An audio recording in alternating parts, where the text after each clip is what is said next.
comentar el día de hoy la importancia de las redes sociales como medios de participación política.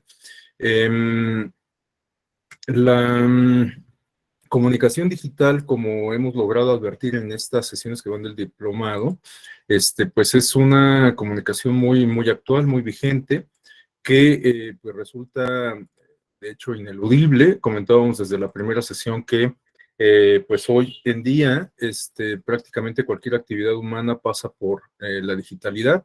Les pido me den un segundito nada más, por favor.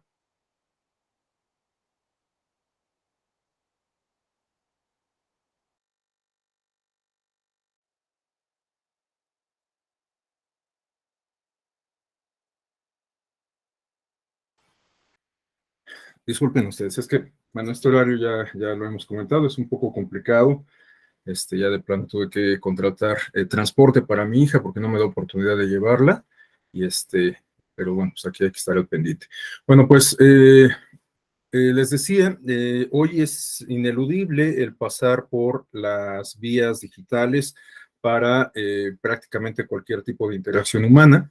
Lo comentamos desde la vez anterior, el trabajo, el estudio, el entretenimiento, la comunicación interpersonal, pues pasa ahora por estas nuevas tecnologías, ¿no? Estas herramientas que hemos hecho parte de la vida cotidiana, como WhatsApp, Telegram, el correo electrónico, las plataformas de comercio electrónico, las plataformas de streaming, etcétera. Bueno, pues ya las hemos normalizado, pero pues son justamente manifestación de esto que estoy comentando, ¿no? De cómo prácticamente cualquier comunicación humana pasa por la vía de las nuevas tecnologías. Pero evidentemente también lo comentábamos desde la vez anterior, estas nuevas tecnologías, su uso masivo, plantea retos, dilemas, incertidumbres interesantes, ¿no? Pero, pues por supuesto que también podemos advertir enormes beneficios que nos ofrecen estas nuevas tecnologías. Entonces, el propósito de esta sesión en particular consiste en referirnos a estos medios de comunicación masiva entendidos como o representados por las redes sociales digitales, para identificar cuáles son sus principales aportes que eventualmente permiten o amplían los alcances de la participación ciudadana y de la participación política. Y en la parte complementaria, como para tener una perspectiva equilibrada, vamos a comentar algunas cuestiones que se refieren justo a esto que he referido sobre los dilemas, las problemáticas que todavía no hemos vislumbrado en su justa dimensión, etcétera, ¿no? Entonces, bueno, vamos a apoyarnos en una presentación de PowerPoint, como en ocasiones anteriores, que me voy a permitir compartir en este momento con ustedes. Y bueno, pues les reitero esta invitación a que si alguien desea hacer alguna intervención, algún aporte, con independencia de que yo abra espacios exprofeso para ello, por favor, si alguien desea intervenir, no tiene más que solicitarme el uso de la voz, ya sea levantando la manita o abriendo el micrófono. No tengo mayor inconveniente con que me soliciten el uso de la voz con el micrófono, ¿no? Bueno, vamos a comenzar entonces a discutir este tema sobre democracia y participación política ante el uso de las redes sociales. Bueno, es un tema un tanto distinto respecto al planteado en el programa del diplomado, pero que tiene el mismo objetivo y el mismo fundamento, ¿no? Bueno, comenzaría por referirme a esta parte sobre qué son las redes sociales. En realidad, la expresión de las redes sociales, el concepto de las redes sociales, como decía, lo hemos normalizado, lo hemos vuelto parte de nuestra vida diaria, pero lo cierto es que este tema de las redes sociales no es algo nuevo. En realidad, disciplinas académicas como la sociología, la antropología, la ciencia política, la psicología social han utilizado esta expresión de las redes sociales como para explicar algunos fenómenos de la realidad social y política palpable, física, ¿no?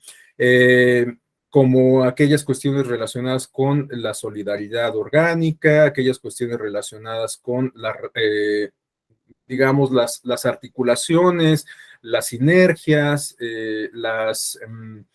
expresiones de colaboración social, etcétera, ¿no? Pero hoy en día esta expresión pues ha tenido un uso todavía más común en razón de que ahora se vincula con la digitalidad y con la comunicación que se da en este plano. De tal suerte que hoy en día, en realidad, de lo que estamos hablando es de redes sociales digitales, ¿no? Eh, Aquí tenemos una explicación, una breve explicación, perdón, que nos ofrece Estrella Alonso del Barrio respecto a qué es lo que podemos entender por redes sociales digitales. Bueno, esta autora nos dice que con el propósito de distinguir entre cualquier tipo de red social y aquellas que necesitan de Internet para lograr la interacción humana, a estas últimas, a las redes sociales digitales, reciben justamente esta denominación, se le incorpora este adjetivo de la digitalidad. Las dos ventajas principales de las redes sociales digitales se relacionan con la transmisión de los mensajes. Permiten que estos lleguen a un número considerable de usuarios a pesar de que no se conozcan entre sí, es decir, hay una aparente universalidad, además de que incentivan la instantaneidad en la comunicación entre sus usuarios. Bueno, aquí vemos dos componentes que resultan, me parece, muy significativos de estas redes sociales digitales que se refieren a la universalidad y a la instantaneidad. Van de la mano con uno de los aspectos que ya habíamos comentado en la sesión previa que tuve oportunidad de compartir con ustedes sobre la principal característica que distingue a la versión 2.0 de Internet y que se refiere a la horizontalidad. Comentábamos en aquellas dos primeras sesiones que uno de los principales aportes que en términos comunicacionales trajo consigo la versión 2.0 de Internet consiste en la modificación del esquema sobre el circuito comunicacional. Me refiero a que en los medios tradicionales como radio, televisión y prensa había un emisor y había muchos receptores. En el caso de las nuevas tecnologías, lo que permiten es justamente que los usuarios estén en el mismo plano, de tal suerte que todos somos al mismo tiempo generadores y consumidores de contenido y por lo tanto emisores y receptores, ¿no? O podemos serlo, por lo menos, de acuerdo a la naturaleza del medio, es decir, de esta versión 2.0 de Internet. Pero de la mano de esta horizontalidad podemos advertir algunas otras ventajas que son propias o algunas otras características que son propias de estas nuevas tecnologías que se manifiestan sobre todo a través de las redes sociales digitales. Me refiero a la instantaneidad y a la universalidad. La universalidad entendida en términos de que prácticamente cualquier persona puede tener acceso a estas nuevas tecnologías. Basta con que tengamos un dispositivo electrónico y que contemos con un punto de conexión. Claro, me hago cargo de que tenemos que reconocer que sigue habiendo una brecha digital, que no es otra cosa, sino un reflejo de la desigualdad que advertimos en la realidad palpable, en la realidad física. Y en tal sentido, pues hay muchos, o bueno, amplios sectores de la sociedad, no solo de México, sino de otras latitudes que siguen estando excluidas de este plano de la digitalidad, de las nuevas tecnologías, ¿no? Claro, hemos logrado avances significativos. Hoy, para no ir lejos, en el caso de México, se reconoce en el artículo 6 de la Constitución el derecho a las nuevas tecnologías, a la telecomunicación, al Internet y la banda ancha, pero bueno, pues una cosa es que esté reconocido el derecho y otra cosa es que contemos con la infraestructura adecuada para ejercerlo, ¿no?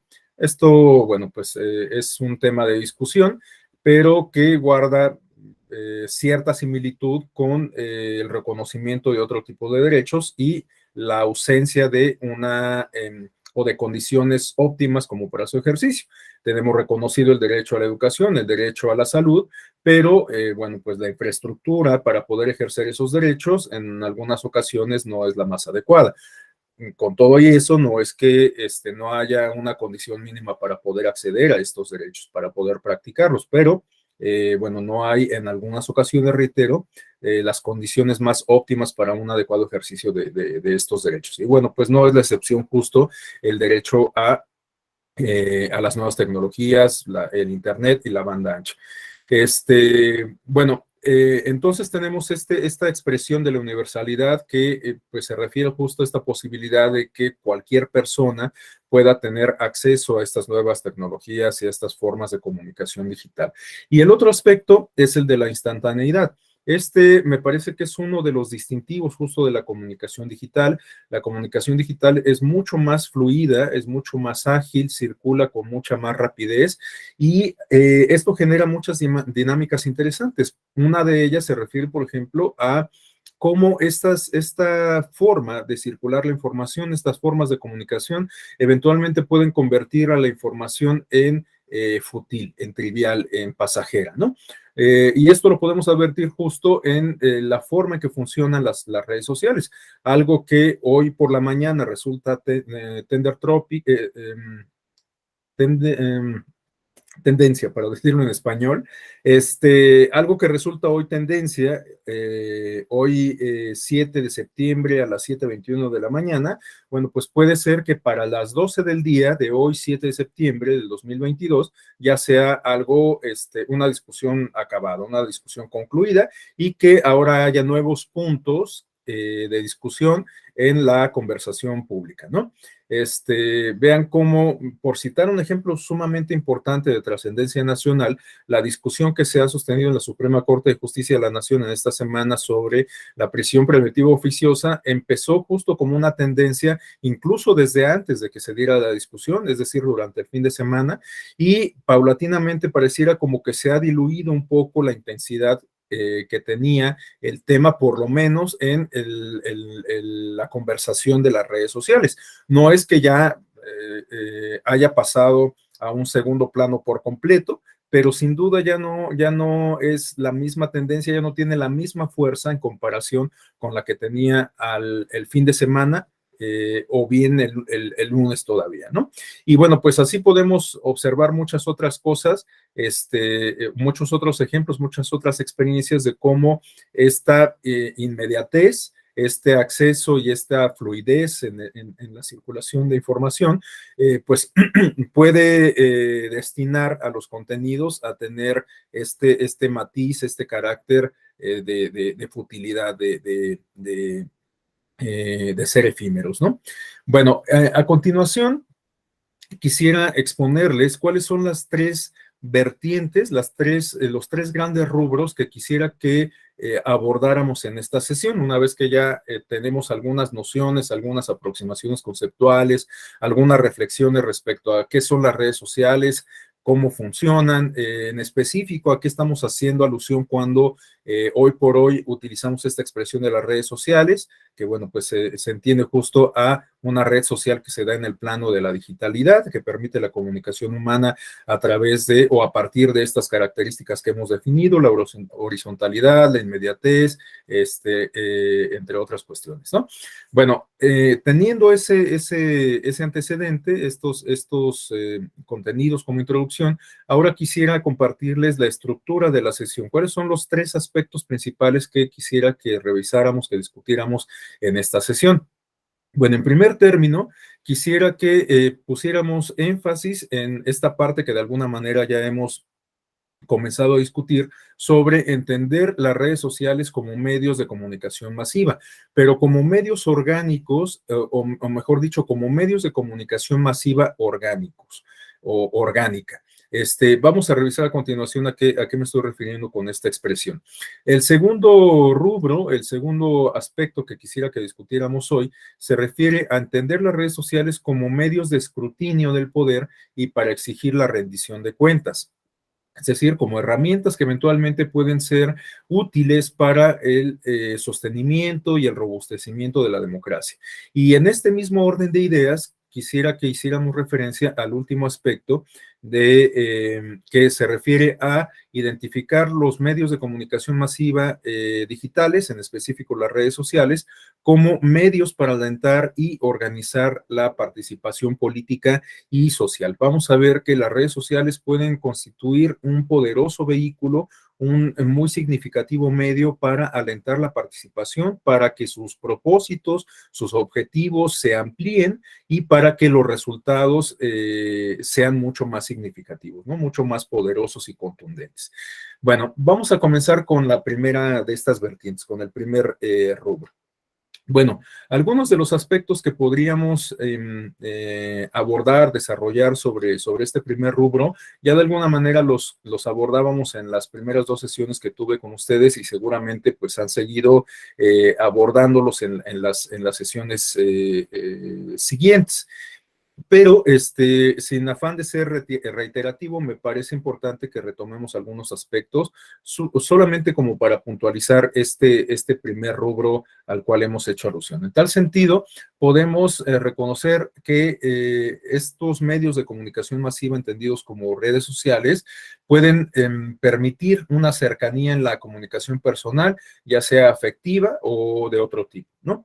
Ya comentábamos justo estos ejemplos del teletrabajo, del estudio a distancia. Bueno, pues nos hablan de una forma de comunicación humana en específico, en un área en una arena específica de la sociedad, de la organización social y política, etcétera, ¿no?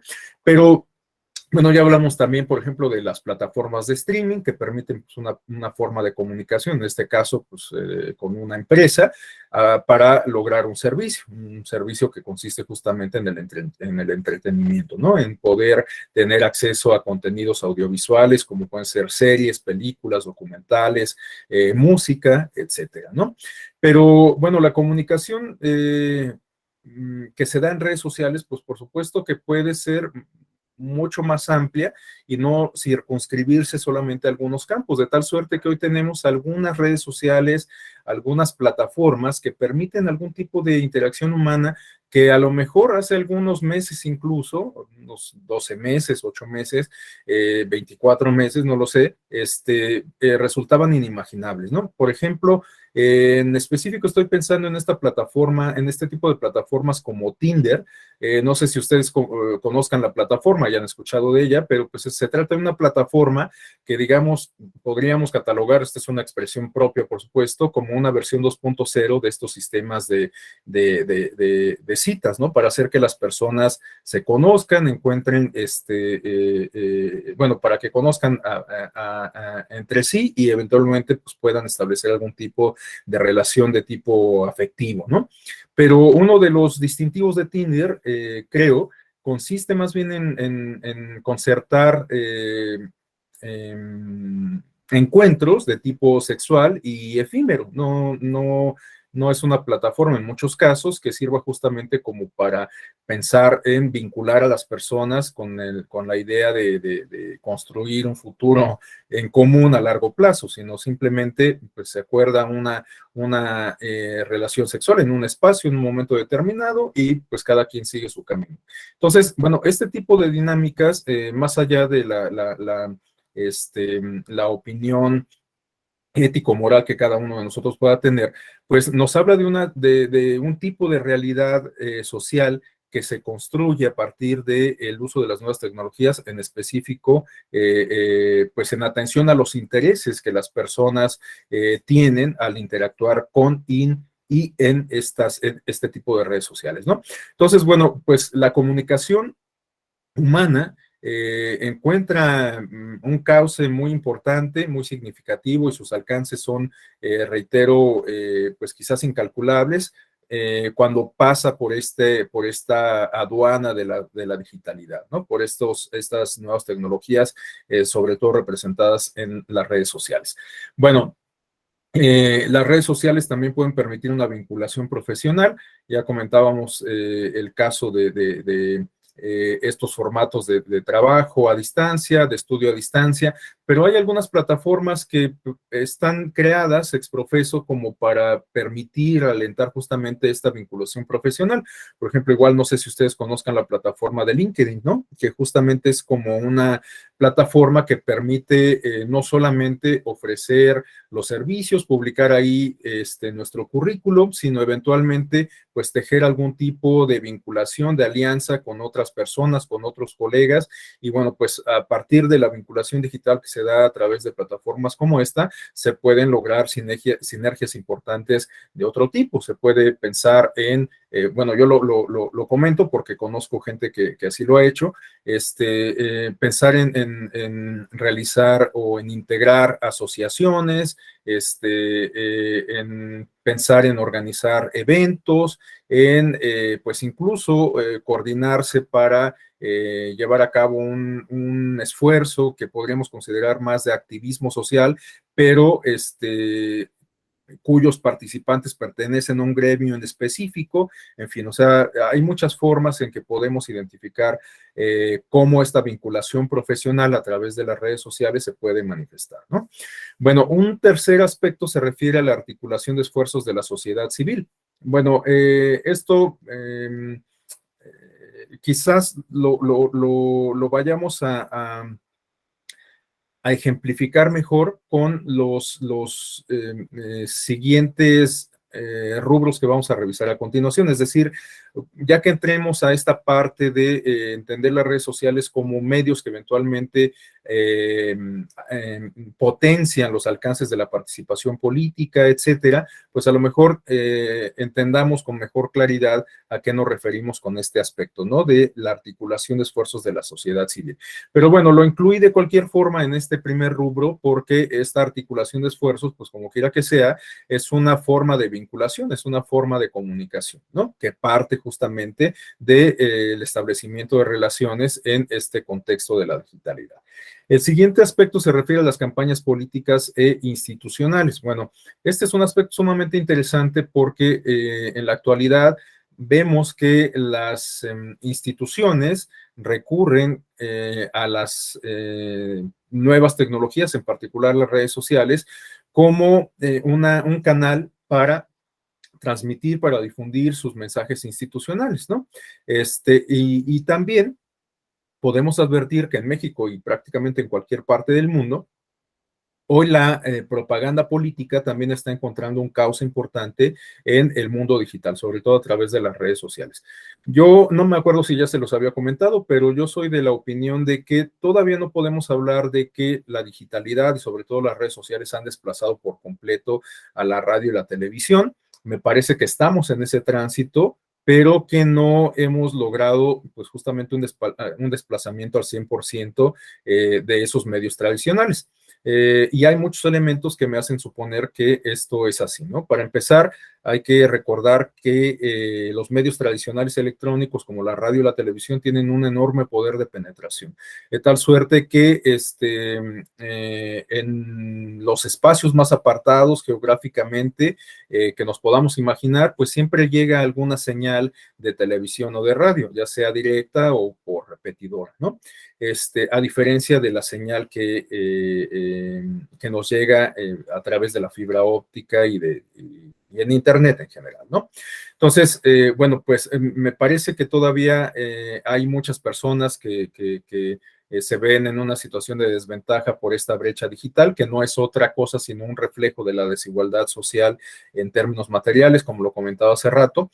Y también tenemos algunos datos duros que dan cuenta de lo que estoy comentando. Si uno se remite a la encuesta nacional de uso de las nuevas tecnologías en los hogares que emite el INEGI o a la encuesta nacional de cultura cívica que también realizó el INEGI en colaboración con el INE, bueno, vamos a poder advertir que todavía amplios sectores de la población siguen identificando como su principal fuente de información a la televisión, ¿no? Entonces, sí es cierto que ya estamos insertos en un plano de digitalidad, sí es cierto que cada vez hay más usuarios de redes sociales, pero todavía hay un amplio sector que sigue utilizando estos medios tradicionales de comunicación. Incluso, pues ahora se puede advertir un fenómeno interesante en donde los medios tradicionales nutren a las nuevas tecnologías, en específico a las redes sociales, o bien estas también pueden tener alguna réplica en los medios tradicionales, ¿no?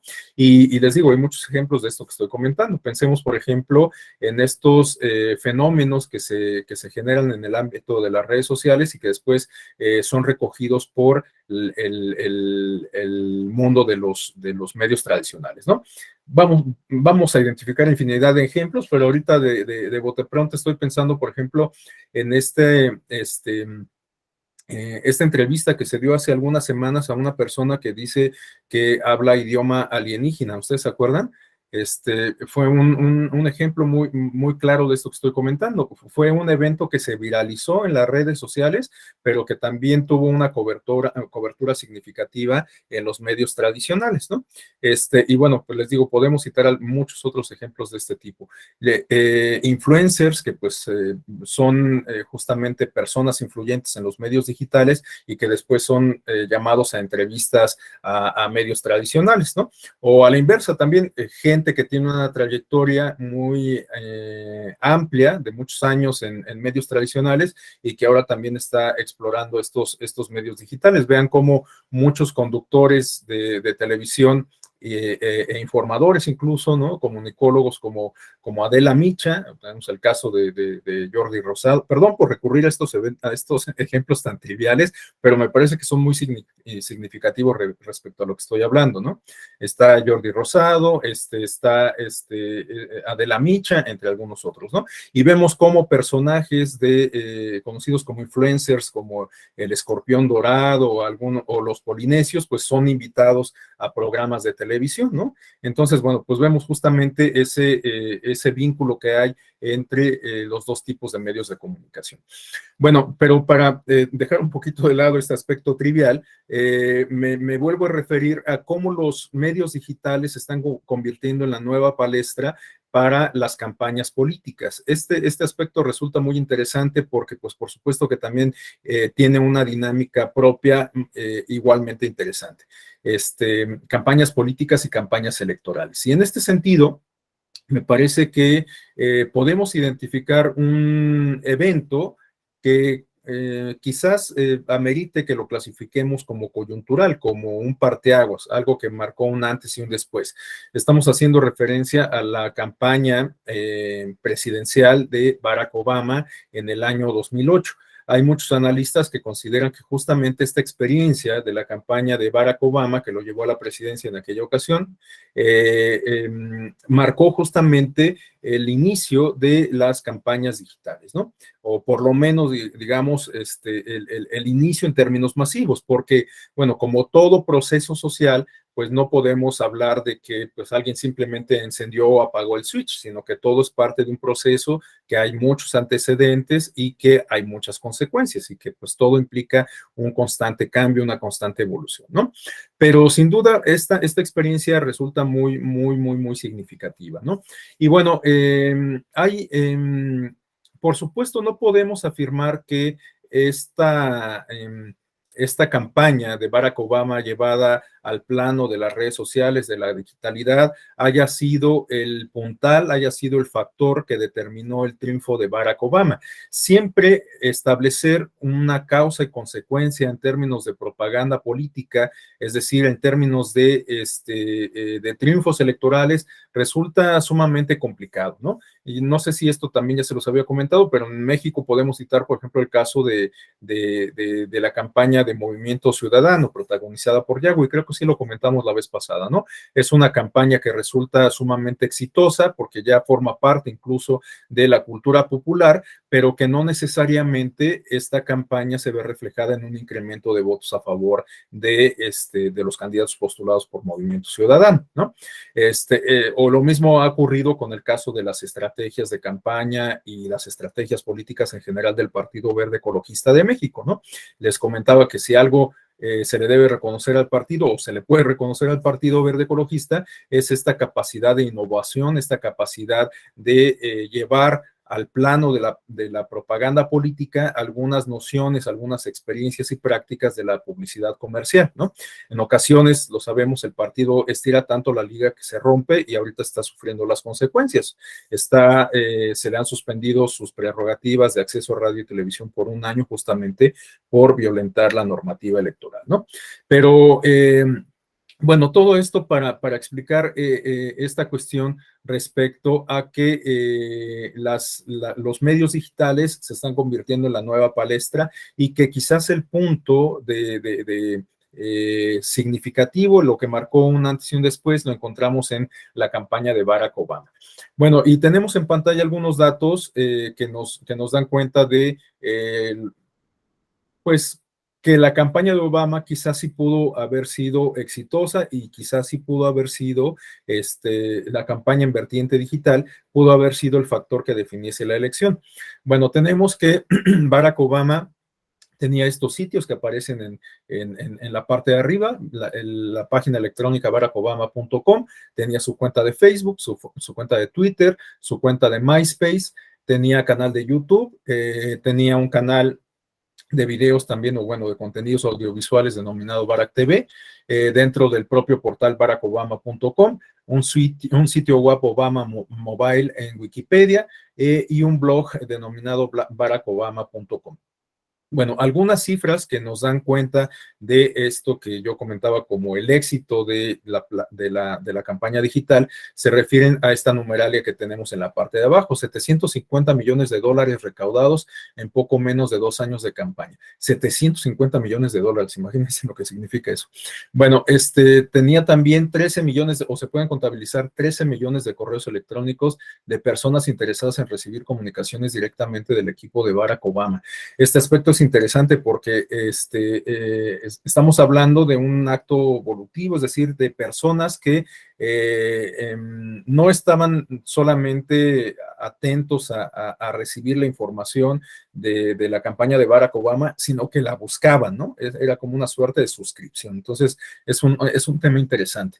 Estamos hablando también de alrededor de 4 millones de personas inscritas para recibir mensajes SMS de la campaña de Barack Obama, mensajes de texto en sus dispositivos celulares. 2 millones de personas crearon su propia web a través de myBarackObama.com, es decir, a partir de la plataforma podrían tomar el dominio para generar sus propios espacios web, y pues eso evidentemente significaba una vinculación con la página de Barack Obama.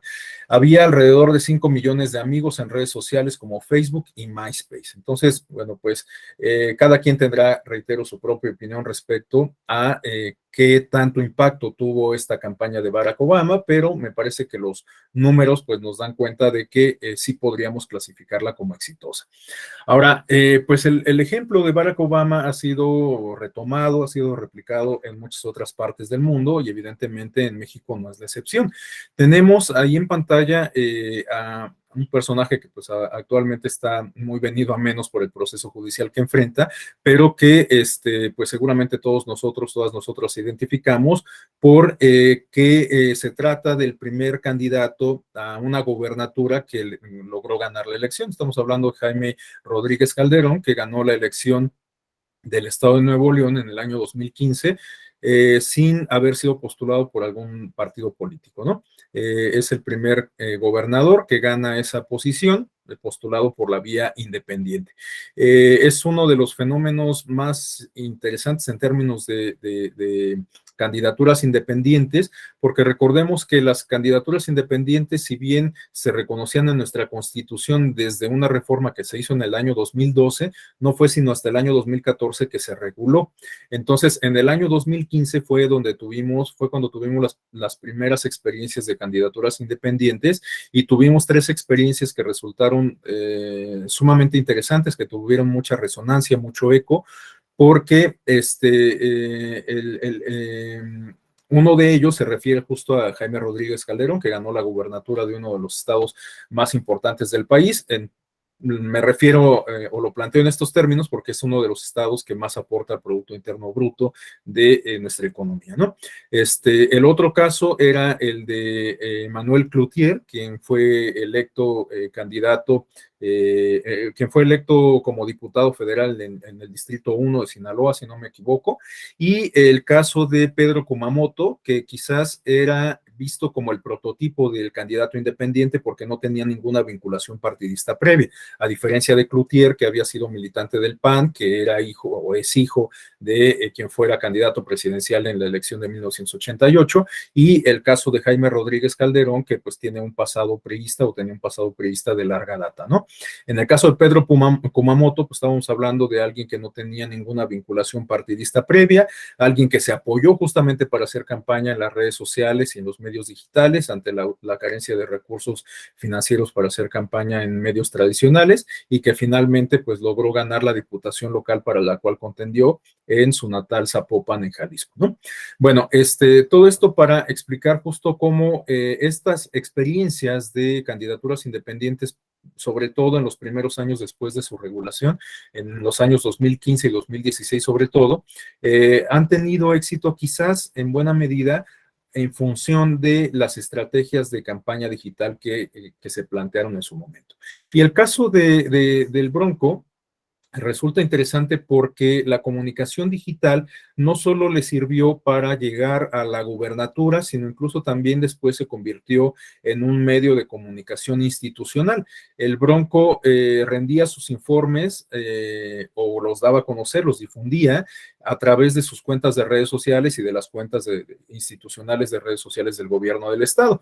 Y de hecho, justamente la imagen que aparece en la parte superior se refiere a un meme que él circuló en el marco de su último informe de gobierno.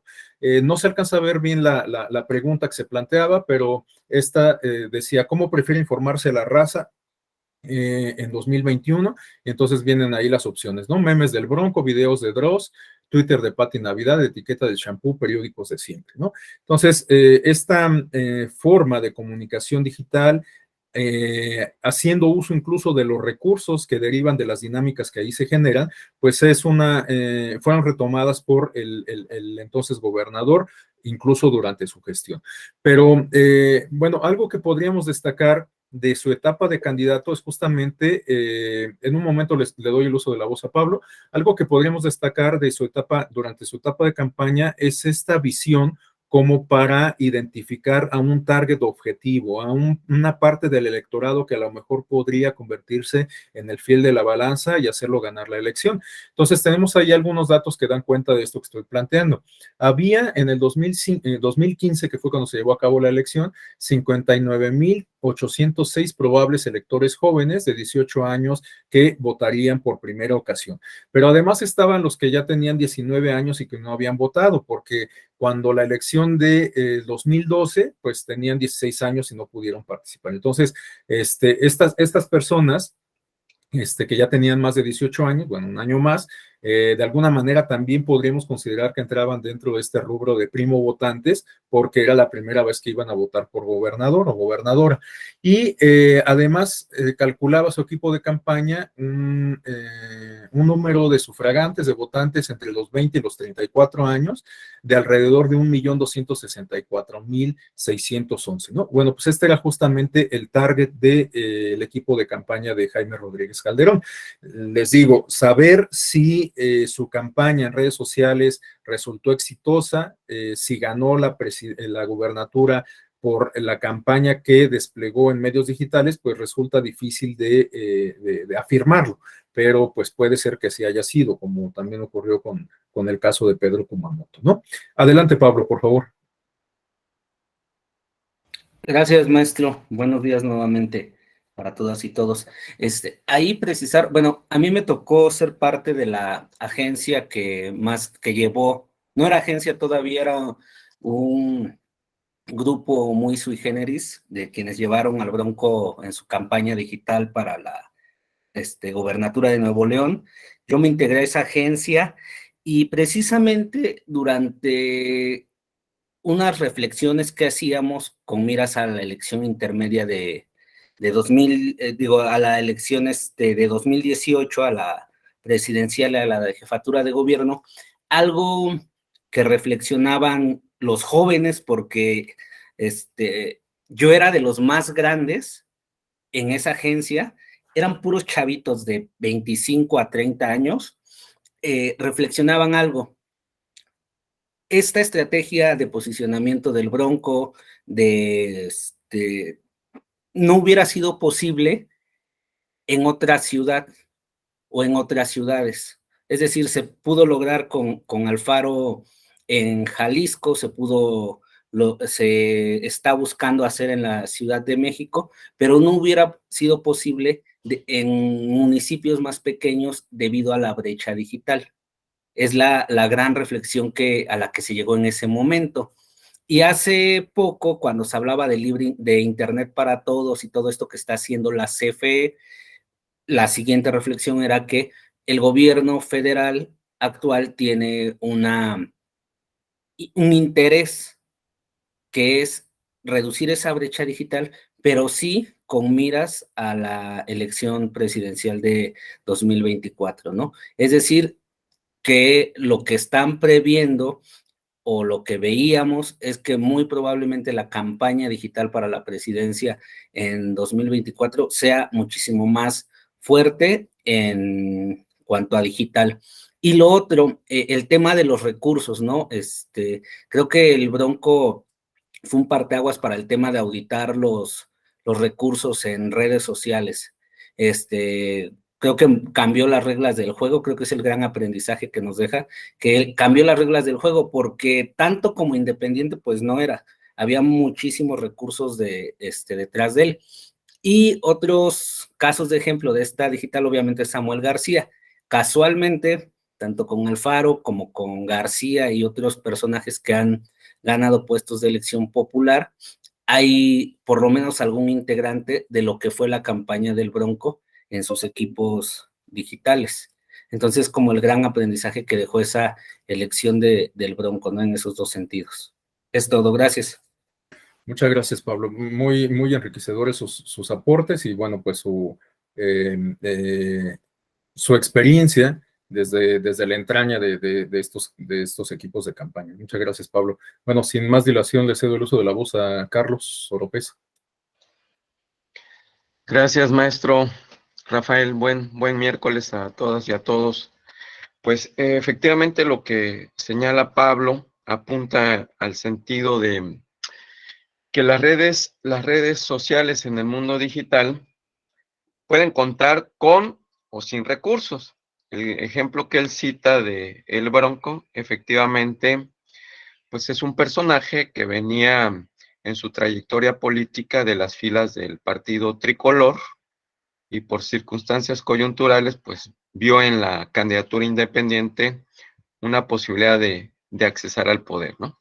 Pero también tenemos en el otro vértice a un caso como el de Jalisco, Pedro Kumamoto, que ahí tenemos un candidato que también ve en la candidatura independiente una posibilidad de poder participar en la vida política, pero que no contaba con esa cantidad de recursos en comparación al Bronco o a los candidatos de los partidos políticos. Y el ejemplo de Pedro Kumamoto es muy interesante, maestro, porque ahí vemos que con muy pocos recursos y teniendo como columna vertebral de su campaña las redes sociales, logra ganar una diputación local. Diputación local, precisamente tú señalabas ahí en Zapopan, la zona conurbada de Guadalajara. Y cuando él intenta en el siguiente proceso electoral participar como candidato al Senado con una cobertura estatal mayor, vemos que ya el resultado no fue el mismo. Usando las mismas herramientas de las redes sociales, Pedro Kumamoto no, tuvo una muy buena votación, pero no le dio para ganar. No le dio para ganar el Senado. Y él siguió insistiendo en su esfuerzo y hace no mucho lograron obtener el registro de un partido político local. Fíjense que el proceso. Participo como candidato independiente porque la vía de los partidos se me cierra, voy por la vía de candidato independiente, avanzo, no me da para el Senado, pero sí para crear un partido político local en Jalisco que ya tiene registro. Entonces vemos que esta nueva herramienta que se está incorporando a las que ya teníamos para la vida política, pues también está evolucionando y es una herramienta muy dinámica que efectivamente nos puede dar muchas posibilidades, potencialmente la incorporación también lo que señalaba Pablo, esta idea de que la CFE ahora sí genere un país que tenga una mayor cobertura, no como la de la marca comercial que decía todo México es territorio de esa marca, nunca lo fue, no lo es. Entonces la CFE pues llegaría a esos rincones, a lo mejor no todo el país, pero va a llegar a una cantidad mucho mayor de rincones. Y otro aspecto de la segmentación electoral es que quienes concurren más a esta herramienta son los jóvenes, y precisamente el segmento entre los 18 y los 35 años, ese es el segmento mayoritario de nuestro padrón electoral y de la lista nominal. Entonces, apuntar en ese sentido, pues es inteligente de alguna forma para tener una mayor cobertura y que la brecha digital que sigue existiendo también se vaya disminuyendo, ¿no? Creo que la CFE tiene planteado que la gente pueda accesar a teléfonos inteligentes a un costo mucho más accesible de los de gama comercial que conocemos. Entonces, esto combinado con la mayor cobertura va a hacer que jóvenes de zonas apartadas y marginadas puedan participar activamente. Es cuanto, muchas gracias. Gracias, Carlos. Pues igualmente, muchas gracias por las aportaciones, y bueno, únicamente haciendo eco de lo que comentaba de Pedro Kumamoto. Sé que no es el objeto de esta discusión, pero el caso de Pedro Kumamoto es sumamente interesante para analizar las candidaturas independientes en nuestro país, ¿no? Únicamente como comentario al margen, me atrevo a decir que quizás con el diseño actual que tenemos de candidaturas independientes, las posibilidades de éxito se reducen únicamente al ámbito local, ¿no? O sea, pensar en que un candidato independiente gane una senaduría, que vuelva a ganar una gubernatura, o pensar en que un candidato independiente gane la presidencia de la República, me parece que es una posibilidad remota con el diseño que tenemos en la actualidad. Habría pues ahí que echarle un vistazo para saber pues si es lo que conviene o qué sería cuál sería el futuro de las candidaturas independientes. No sé, estoy pensando ahorita que si en la reforma electoral procede esta iniciativa de que ahora adoptemos el principio de RP y dejemos de lado el de mayoría relativa, pues a lo mejor, y si se siguen manteniendo las candidaturas independientes, a lo mejor podemos observar algunas experiencias de éxito en el futuro, ¿no? Porque bien lo refiere Carlos, ha habido algunas ocasiones en donde los candidatos independientes son sumamente competitivos e incluso en la elección en la que participan obtienen más votos en comparación con los partidos políticos. O sea, hay elecciones en donde el partido político, algunos partidos políticos pierden su registro porque no alcanzan el 3% y un independiente lo supera por el doble, por ejemplo, ¿no? O sea, hay candidatos independientes que han obtenido el 7, el 8% del porcentaje de la votación, bueno, de las votaciones, ¿no? Adelante, Carlos. Perdón, si me permites, para apuntalar tu acotación muy, muy interesante. Quiero ponerles un ejemplo de un distrito local donde participó un candidato independiente, diputado local, Distrito 4, Yucatán, la elección anterior, la del 2018, perdón. El candidato independiente de un distrito local obtuvo más votos que el PT y que el Partido Encuentro Social juntos en todo el estado. Les doy el dato. Ese candidato a diputado local por un distrito de Mérida obtuvo 10,000 votos. El PT obtuvo 10,100 y el Partido Encuentro Social 9,000 votos. De esa magnitud de lo que apuntas sucede, maestro Rafael. Gracias. Gracias, Carlos. Bueno, pues hasta aquí estas reflexiones al margen sobre los candidatos independientes. Y bueno, para pasar a la siguiente lámina, únicamente hago mención rápidamente a esta otra figura política que también se ha apoyado mucho en las redes sociales, tanto durante su etapa de candidato como actualmente durante su gestión. Estamos hablando del actual gobernador de Nuevo León, Samuel García, ¿no? Aquí su camino hacia esa posición estuvo lleno de polémica por la aparente intervención, o mejor dicho, por la abierta intervención de su esposa, Mariana Rodríguez. Este es un caso que ustedes van a estudiar con mayor detalle cuando aborden los criterios más significativos que han sido adoptados por el Tribunal Electoral para resolver problemáticas relacionadas con redes sociales y e Internet, ¿no? Por lo pronto, únicamente me limito a decir que este caso, digamos que tiene dos emisiones, porque Samuel García, cuando se postuló a la senaduría de Nuevo León, también se vio envuelto en una polémica.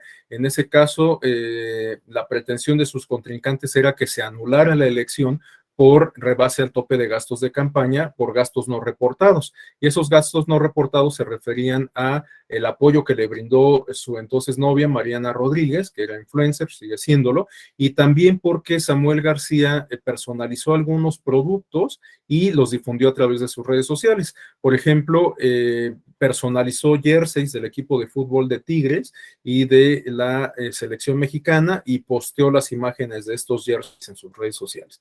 La sala superior consideró que, bueno, sus contrincantes tenían razón, le pidió al INE que llevara a cabo una metodología que resultó bastante sui generis para calcular los gastos no reportados por estas publicaciones en redes sociales, y finalmente con todo y eso Samuel García se mantuvo dentro de los límites del tope de campaña, por lo tanto pues se mantuvo vigente el resultado electoral, y ya la historia la sabemos, terminó siendo electo senador hasta que decidió contender por la gubernatura, y ahí tenemos la segunda emisión. En esta ocasión pues ya estaba casado con Mariana Rodríguez, y en esta segunda experiencia el INE fue quien de manera oficiosa consideró que se había beneficiado por apoyos en especie brindados por su esposa, Mariana Rodríguez, por las publicaciones que ésta había hecho en sus redes sociales.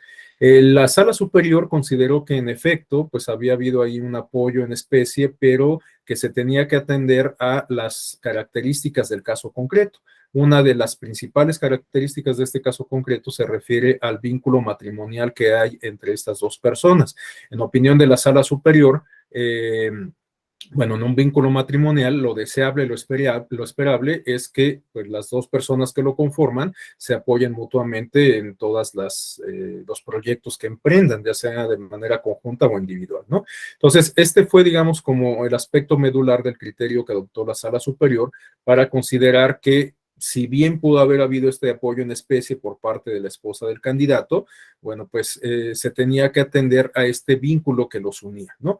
Me parece que es un criterio pues interesante, que por supuesto no deja de generar polémica. La sentencia está ahí para quien guste estudiarla, y bueno, pues como todos los demás casos, las sentencias del Tribunal Electoral están sujetas al escrutinio público. Al final, pues el mejor criterio lo tiene la ciudadanía, ¿no?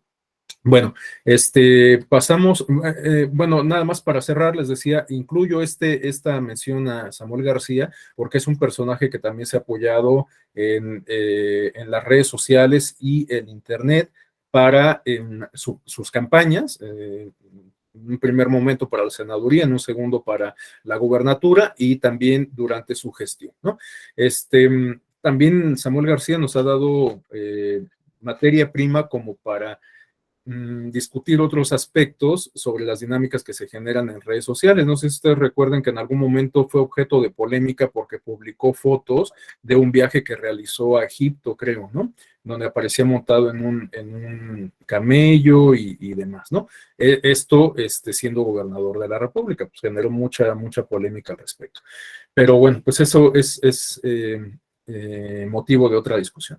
Bueno, para ir avanzando con el desarrollo de la exposición, vamos a abordar ahora la segunda vertiente, cómo las redes sociales pueden constituir herramientas que permitan el escrutinio de la ciudadanía sobre las instituciones y las personas. Estas imágenes que tenemos en pantalla, lo que podemos identificar son algunos encabezados de noticias de diarios internacionales o de medios internacionales de información, el caso del País y de CNN, que dan cuenta de eventos que sucedieron en nuestro país y que llevaron a la dimisión, a la separación del cargo de algunos funcionarios públicos. Por actitudes que resultan reprochables y que incluso en su momento, pues motivaron algunos procedimientos administrativos, ¿no? Pero más allá de los casos concretos, lo que quiero destacar es, digamos, la manera en que se dieron a conocer estos casos y que se refiere justamente a la viralización o se refiere a su viralización a través de redes sociales. Estos casos se refieren, por ejemplo, a el director general de la Comisión Nacional del Agua durante el gobierno de Enrique Peña Nieto, quien utilizó una aeronave del gobierno, una aeronave oficial, para trasladarse de su domicilio particular en Huixquilucan al aeropuerto de la Ciudad de México para abordar un vuelo comercial. Entonces, bueno, pues ahí lo que se reprocha es justamente el uso de recursos públicos representados por la aeronave, el combustible y todo esto, para un fin privado, para un fin personal, ¿no? Esta conducta, pues bueno, como les digo, puede ser reprochable, puede ser motivo de alguna sanción derivada de un procedimiento administrativo, etcétera. Pero lo que yo quiero destacar es justamente cómo fue que se dio a conocer esta noticia, ¿no? O sea, alguien lo grabó, alguien lo registró en una cámara de su teléfono celular y el video se viralizó, ¿no? Esto obligó a que, pues justamente el director de la Comisión Nacional del Agua, pues terminara por separarse del cargo. Y tenemos otros ejemplos similares, podríamos citar muchos, solamente refiero aquí tres, dos de la gestión federal o la gestión del gobierno federal anterior durante el periodo del presidente Peña y una actual durante la gestión del presidente López Obrador.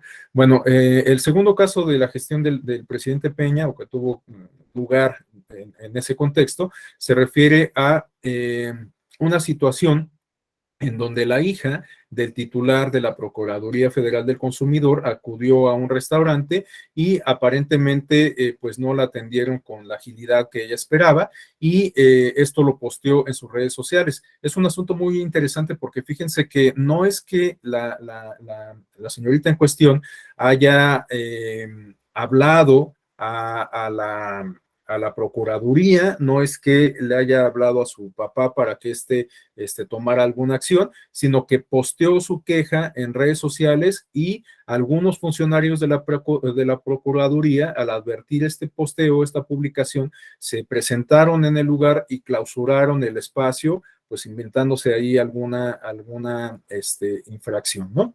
Entonces, el evento, pues, resultó grabado, resultó registrado por varios comensales, se viralizó y esto le valió finalmente la separación del cargo al entonces procurador federal del consumidor. Les digo, es un asunto muy interesante porque en realidad el procurador pues no era responsable directo de lo que había ocurrido, pero por la intervención de su hija de manera indirecta, pues se vio envuelto en esta polémica que terminó por separarlo del cargo, ¿no?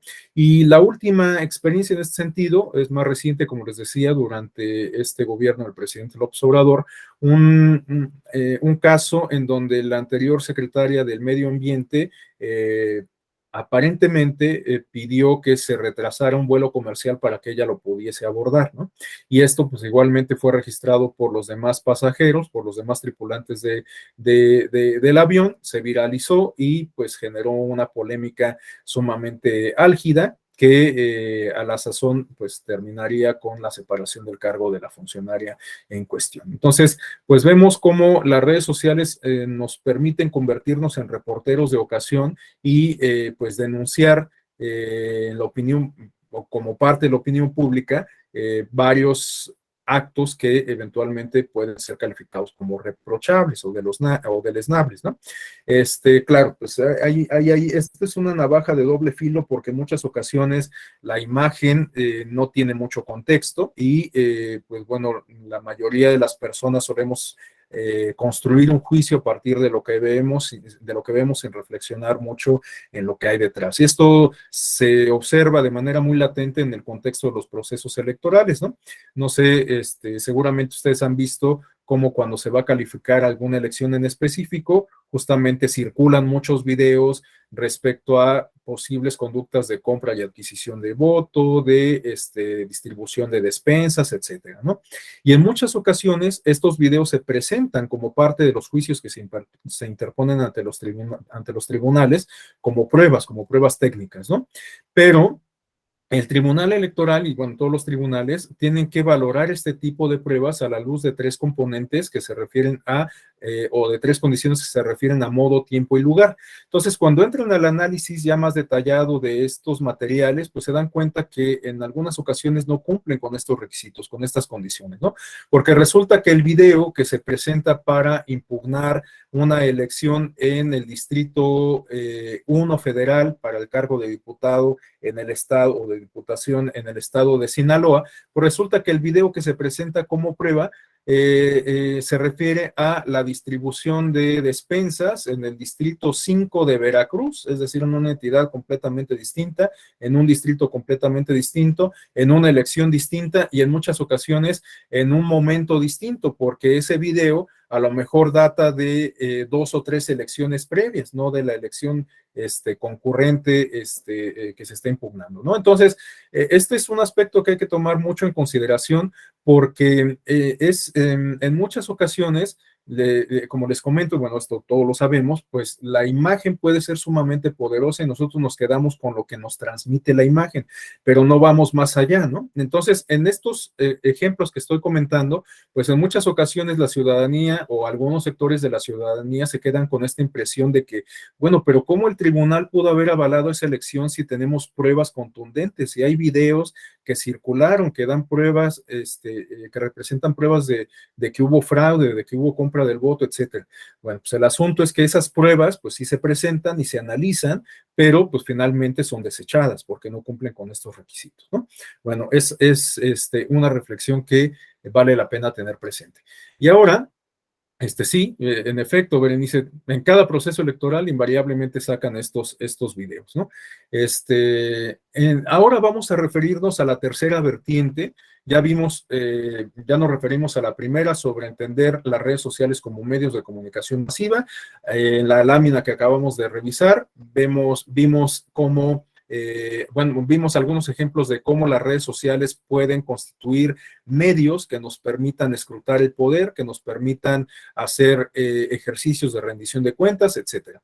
Ahora vamos a revisar este último rubro sobre entender las redes sociales como mecanismos que eventualmente pueden potenciar los alcances de la participación política, ¿no? Y para ilustrarlo, les voy a compartir un video de algunos minutos que les voy a aumentar la velocidad de reproducción para que nos consuma menos tiempo y que nos va a ayudar a entender justamente esta última vertiente de cómo las redes sociales pueden constituir un vehículo que permita la organización política y que esta a su vez nos pueda llevar a un cambio político significativo. Únicamente para ponerlas en contexto, hago referencia a que este video se refiere a la experiencia de las revoluciones egipcias, de las revoluciones árabes, ¿no? En donde podemos incluir justamente a Egipto, a Túnez, etcétera. Pero bueno, para no pues digamos, dobletear, que yo se los explique, que veamos el video, pues vamos a referirnos únicamente a los contenidos del video. Entonces, déjenme compartírselos. Y como les decía, le voy a aumentar un poquito la velocidad de reproducción para que en lugar de que sean casi 5 minutos, pues lo podamos revisar en 3, ¿no? Más o menos. Desde la televisión de Naciones Unidas, esto es la ONU en acción.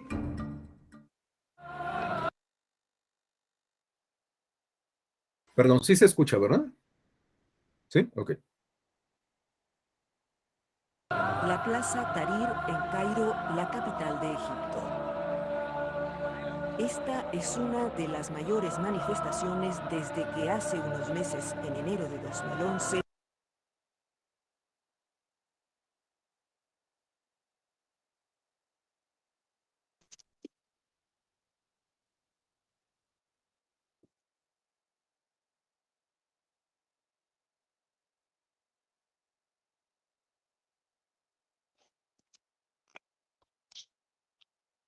Perdón, como que se congeló. Denme un segundo para que vuelva a arrancar.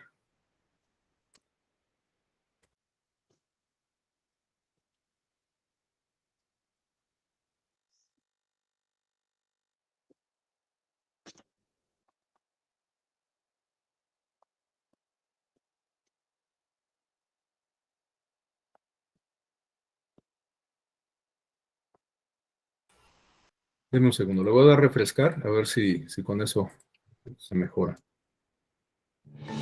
Desde la televisión de Naciones Unidas, esto es la ONU en acción. La Plaza Tahrir en Cairo, la capital de Egipto. Esta es una de las mayores manifestaciones desde que hace unos meses, en enero de 2011, una insurrección derrocó al régimen que gobernaba al país. Nunca en la vida me imaginé que iba a ver lo que presencié entonces. Me impresionó ver un número enorme de gente protestando en un lugar. La gente finalmente despertó. Mohammad Gamal, mejor conocido por su apodo de la red Jemmy Hood, es un blogger, caricaturista, músico y activista político. Es uno de los miles de jóvenes egipcios que usan el poder influyente de la nueva tecnología y los medios de comunicación social. Ahora podemos usar la Internet como instrumento de cambio y no uno para soñar con el cambio. Todos estábamos unidos para luchar contra el sistema. Todos queríamos una democracia verdadera. Egipto es un actor clave en la estabilidad y futuro de su región. El área metropolitana de su capital, Cairo, abarca la única maravilla del mundo antiguo que queda, la Gran Pirámide de Giza.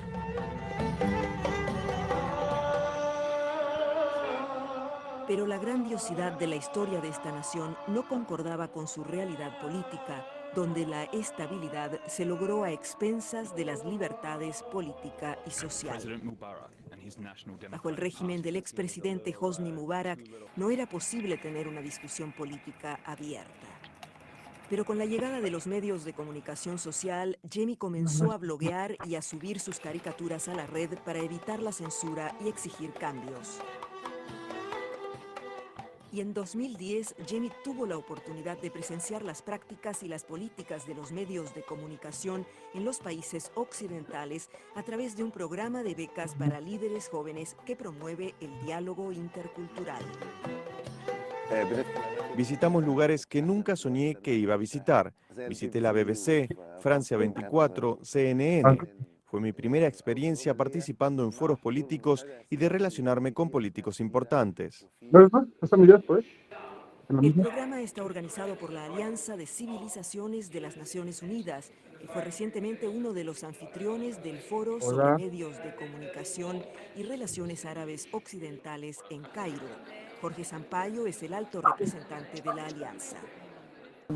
Los medios de comunicación pueden ayudar a liderar la creación de instituciones democráticas porque Facebook y Twitter son muy importantes, como lo hemos visto recientemente.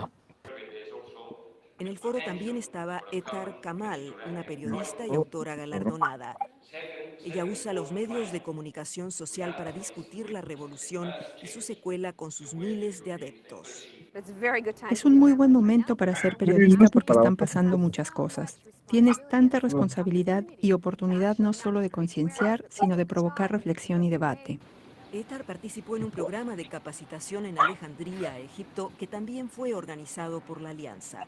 La iniciativa reúne a periodistas de países occidentales y musulmanes para compartir experiencias. La capacitación de esta índole ayuda.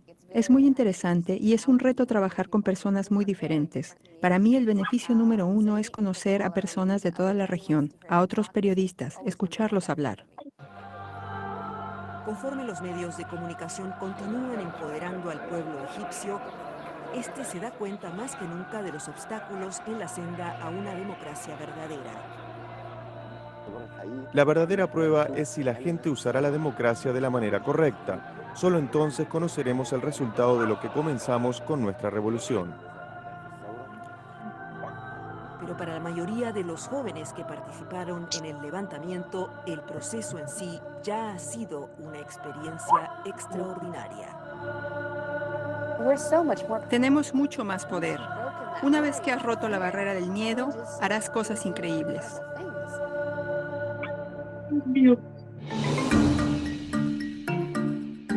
Este reportaje fue producido por Camilo Freire para las Naciones Unidas. Ahorita te saco.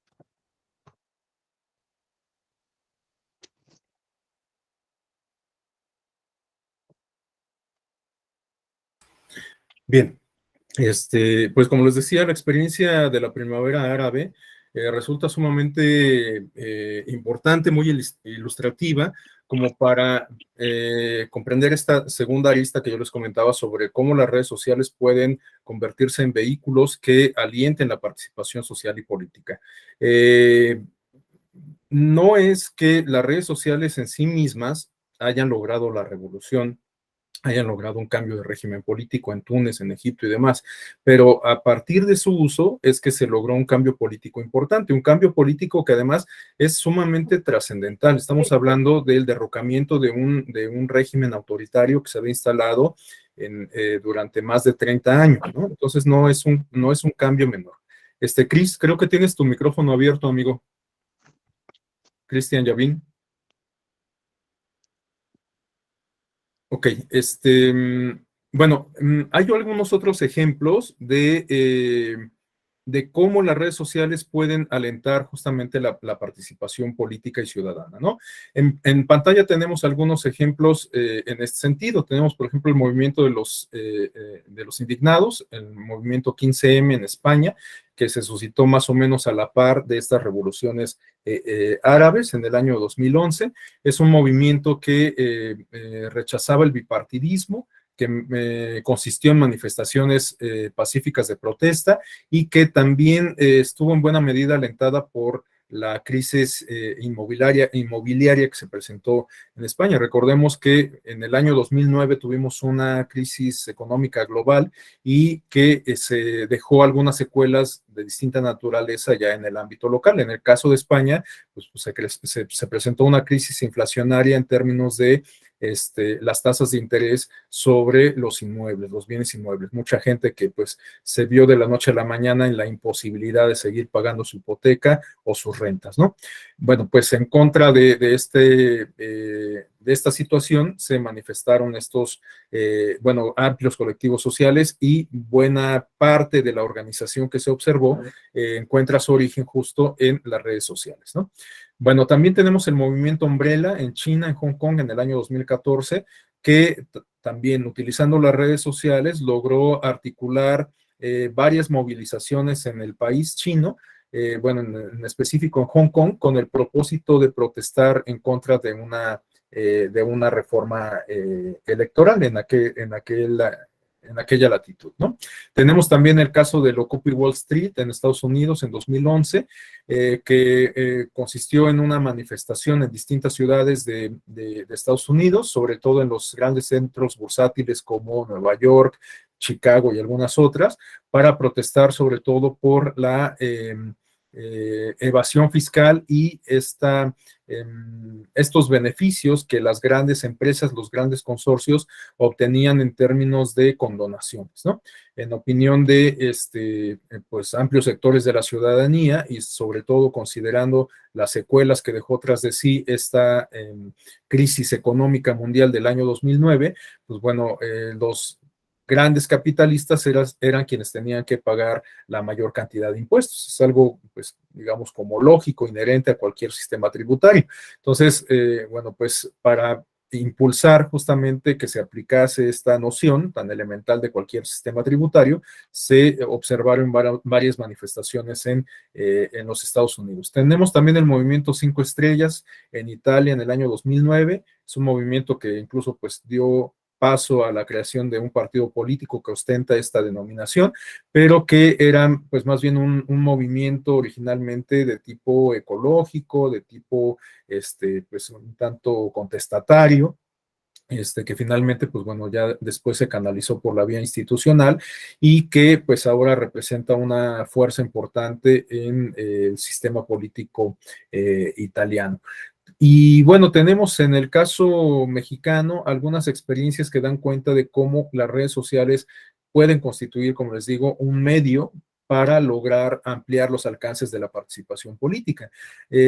Una experiencia se refiere, por ejemplo, al movimiento Yo Soy 132, que se presentó en el año 2012, que encuentra su origen en una manifestación espontánea en la Universidad Iberoamericana. Ustedes se acuerdan, ¿no? Fue la visita que hizo el entonces candidato a la presidencia, Enrique Peña Nieto, a la Ibero, y que pues se tornó en un rechazo de la comunidad estudiantil. Estas imágenes del candidato presidencial, pues resguardándose en uno de los baños de la universidad, ustedes se acuerdan, pues tuvo una resonancia muy, muy grande en los medios de comunicación, sobre todo por su viralización que se hizo en redes sociales, y esto permitió articular un movimiento estudiantil que ya no solamente estaba integrado por la comunidad universitaria de la Ibero, sino de algunas otras instituciones, no solo de la Ciudad de México, sino de algunos otros estados, ¿no? Estamos hablando del ITAM, de la UNAM, de la UAM, del CIDE, de algunas universidades estatales, etcétera, ¿no? Bueno, finalmente el movimiento pues terminó por diluirse, pero en su momento resultó muy, muy importante. En cierta forma, incluso impulsó cambios en los espacios de radio y televisión. Una de las demandas consistía en dar voz a distintas expresiones sociales, y ustedes recordarán que en los primeros años de gobierno del presidente Peña Nieto, las empresas televisoras incluso abrieron espacios de foro de debate en donde participaban algunos de los líderes del movimiento Yo Soy 132. Bueno, no vamos a poner nombres, pero incluso esos espacios de discusión sirvieron como catapulta para algunos de estos líderes, y ahora pues son cercanos a las esferas del poder político, ¿no? Bueno, y una experiencia más reciente se refiere a esta iniciativa de Un Día Sin Nosotras, que pues pareciera estar llamada a institucionalizarse igual, pero que no tiene mucho tiempo. En realidad es una iniciativa que data del año 2020. Recordemos que se dio pues casi en la antesala de la pandemia para conmemorar el Día Internacional de la Mujer en aquel año, en marzo del 2020, y que pues logró una movilización importante, no solamente en México, bueno, en la Ciudad de México, sino en muchas otras ciudades de nuestra república, de nuestro país. Y como les digo, pues es una iniciativa que pareciera estar llamada a institucionalizarse, porque pues ahora cada año se hace igualmente la convocatoria de Un Día Sin Nosotras, que se refiere a que las mujeres pues ausenten de sus espacios de la vida pública, ¿no? Del trabajo, de la escuela, etcétera, pues justamente como para evidenciar en términos simbólicos la importancia de las mujeres a la vida social y política, ¿no? Y bueno, pues me parece que en muchas ocasiones esta experiencia ha tenido, o en las 3 emisiones que se ha llevado a cabo, esta experiencia ha encontrado un vehículo importante en las redes sociales, ¿no? Las convocatorias que se hacen en redes sociales para organizar las marchas, para integrar los contingentes, para plantear algunos tipos de protesta distintos, porque sabemos que pues en este marco se llevan a cabo presentaciones de teatro, de musicales, pictográficas, artísticas en general, etcétera, ¿no? Entonces, bueno, pues esta es una experiencia muy reciente que nos da cuenta justo de cómo las redes sociales pueden permitir la organización y en este sentido, traducirla en participación política, en movilización política y social. Bueno, ahora vamos a hacer este contraste. Hasta aquí hemos advertido, digamos, como los beneficios, la parte bonita, la parte positiva de las redes sociales, lo que nos aporta como medio de comunicación, lo que nos aportan como instrumentos para la rendición de cuentas, para el escrutinio del poder público, lo que nos aporta en términos de organización para la participación política, pero pues con la idea de tener una perspectiva equilibrada, ahora vamos a comentar algunos aspectos que resultan quizás no tan positivos, que incluso nos tendrían que encender algunas alertas, ¿no? Y comenzaríamos justo por el primer rubro, para seguir el mismo orden, respecto a cuáles son los aspectos que a lo mejor no resultan tan positivos de las redes sociales como medios de comunicación masiva. Bueno, en primer término tenemos, por ejemplo, el fenómeno de la infodemia, un fenómeno que se presentó en este contexto de pandemia por el COVID o por la COVID-19. La infodemia ha sido definida por la Organización Mundial de la Salud como un proceso en donde se difunde la información de manera masiva, pero en un contexto justamente de pandemia, en donde este es un fenómeno interesante porque no estamos hablando propiamente de noticias falsas, estamos hablando simplemente de un cúmulo de información que mezcla noticias verdaderas o información verdadera, verídica, certera, con información difícil de corroborar. Pero bueno, todo forma parte de la misma bolsa. El problema es que justamente ante esa información tan abrumadora, las personas, los usuarios de las redes sociales, de los medios digitales, pues no siempre estamos en la mejor capacidad, no siempre contamos con las mejores capacidades como para discriminar la información que nos llega. No podemos identificar cuál es la información certera, cuál es la información falsa, cuál es la información que nos resulta útil y cuál es la información que pues en realidad no nos aporta demasiado, ¿no? Entonces, a eso se refiere más bien la infodemia, una cantidad impresionante de información que mezcla la verídica con la falsa y sobre todo que representa un reto para los usuarios respecto a la posibilidad de discernir, de clasificar, de discriminar la información.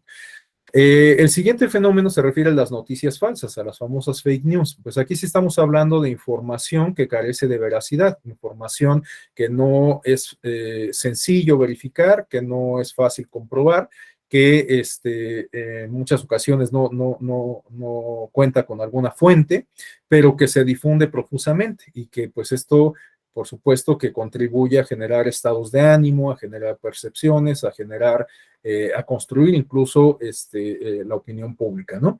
En este contexto de pandemia, pues hemos sido sujetos y objetos de infinidad de noticias falsas, ¿no? Pero no solamente en el contexto de pandemia, las noticias falsas también circulan en los circuitos de comunicación política, y en algunos otros terrenos o arenas, ¿no?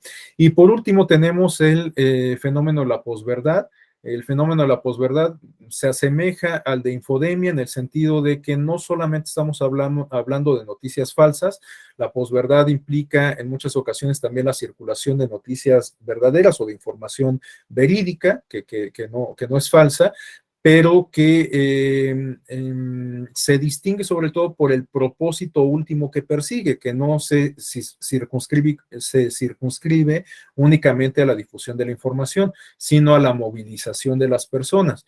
La posverdad implica apelar a el aspecto emotivo de las personas con el propósito de que actúen en consecuencia.